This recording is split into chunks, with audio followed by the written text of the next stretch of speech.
Voilà. Ima ben Yoshev ben mitbah le'echol. Comment ça m'est arrivé hier? Hier, j'étais en train de manger dans la derrière cuisine et ma maman est venue.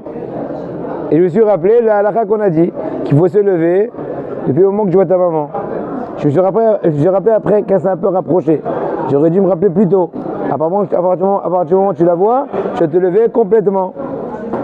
Non, c'est un autre cas. Ta maman est en train de cuisiner dans la cuisine. C'est pas des venus de l'extérieur. Donc automatiquement la maman n'est pas sur la même position. Elle va chercher des épices, elle retourne vers le congélateur, ça va drouille. Le reste bina, t'assire à la gaz, elle met la marmite sur le feu, elle retourne sur le plan de travail pour couper des légumes, etc. Ça me rappelle ma femme tous les matins, elle a la course de préparer à manger, tout frais tous les jours, sans faute. Oh, bonjour, Baruch Haba, Baruch Haba. הולכת לארון להביא תבלינים, כזה בזה. נראה שאין הבן חייב להישאר עומד בכל הזמן הזה. כיוון... Non, c'est bon, merci beaucoup. J'ai mangé. Je mange avant de venir. Hein. Ah bon? Bien sûr. T'as pas le droit? Amen. Donc je suis en train de dire que si la maman est dans la cuisine et toi tu es de côté, elle est en train de vadrouiller. Elle pose sur le feu, elle ceci et cela. Est-ce que je dois te lever à chaque instant? Elle s'éloigne. Truc. Réponse.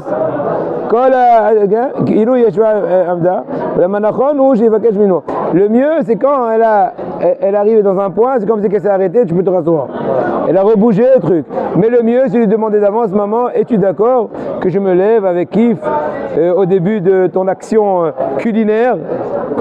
Amen. Mais ensuite, permets-moi de continuer à être décontracté. Tu dis d'accord, Yabni. C'est pas sûr. Hein. Ouais. Non, c'est un mélange. C'est tout le Maghreb, les Perses. Non, mais là, la question, c'est qu'on reste debout, c'est pas.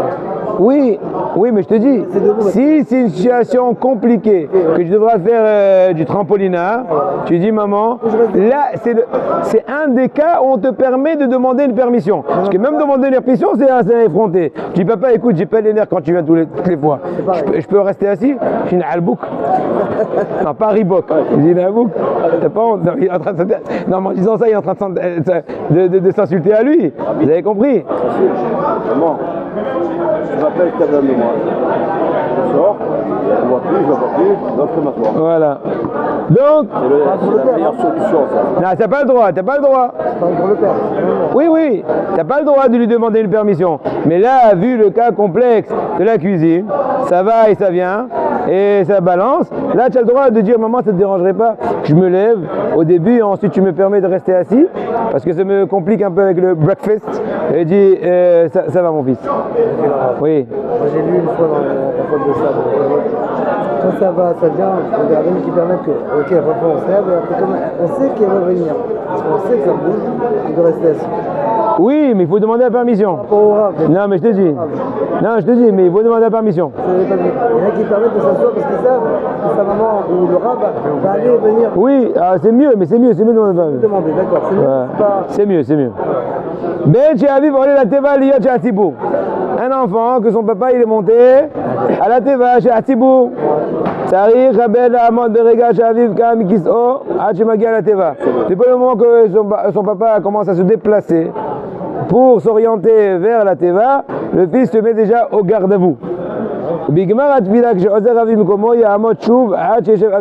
quand son papa va retourner vers sa place, il va se remettre debout. Pourquoi? Tant que le papa est dans la teva, c'est une situation stationnaire. Alors tu n'es pas obligé de te tenir debout tant que ton papa se tient debout, tu vas te tenir debout quand ton papa passe. Or passer, c'est quand il va rejoindre la teva ou va retourner à sa place. Là, ce sont les instants où il t'incombe de tenir debout. Mais à c'est ce que je vous expliqué tout à l'heure. Le papa est monté à la Torah.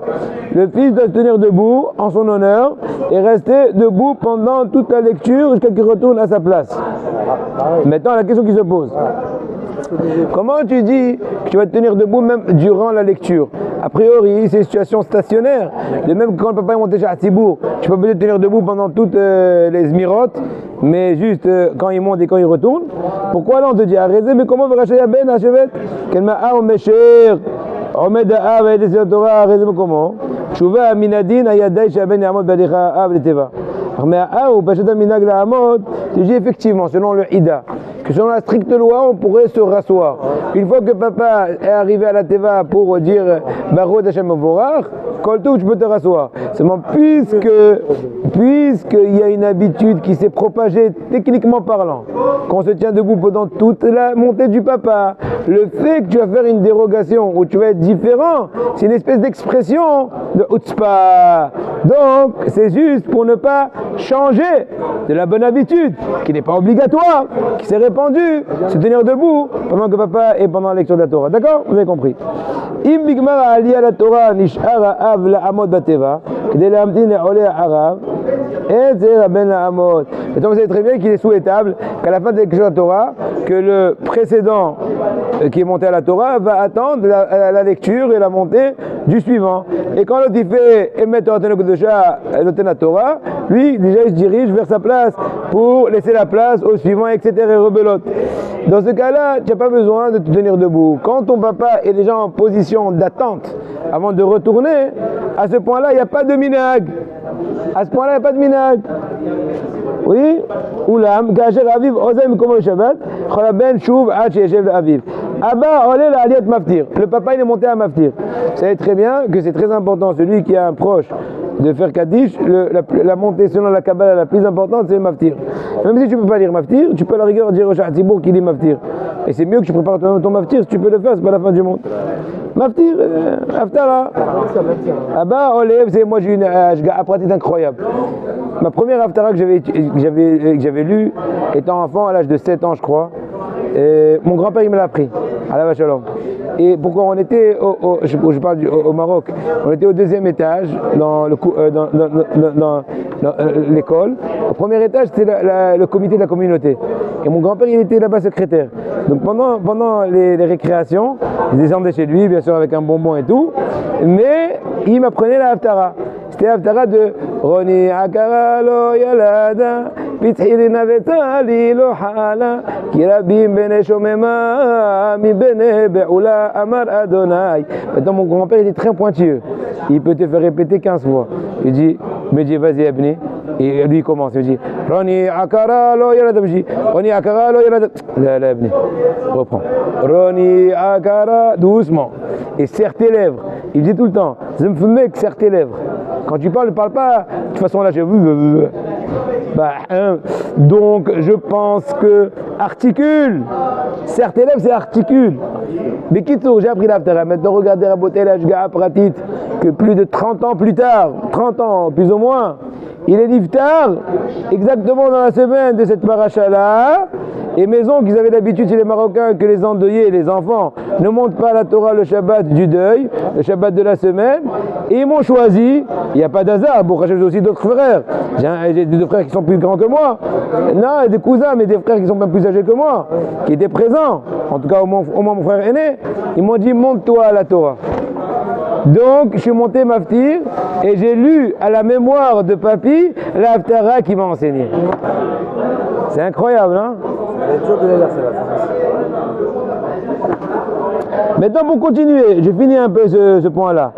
Abba, olé aliyat maftir, dashi amod abem shata kirat Torah, et pas pendant le maftir. Donc, dans ce cas-là où papa est monté à la Torah pour maftir, il te suffit de te tenir debout pendant la lecture de la Torah du maftir, mais pas besoin de te tenir debout pendant toute la lecture de la Haftara. Finissons encore un petit point. Minag Israël Kedoshim. שבסיום עליית התורה של האב ניגש הבן לשק ידו והאב ברכו. Il ne faut pas manquer cela. Quand papa retourne la Torah, il faut pas manquer d'aller lui embrasser la main. Embrasser la main, papa, maintenant il descend avec l'émanation de la Torah. Ton papa, tu lui fais de l'honneur, tu reçois l'émanation de la Torah, tu l'embrasses. La main, c'est un grand soute. D'autres choses. Un enfant qui a fini de lire la Torah, en descendant, il laisse son papa, il embrasse la main. Et son père le bénit. Et là aussi, il s'appelle Kiboud Orim, comme ça il dit le Ben Ishai. Voilà, on s'arrête là.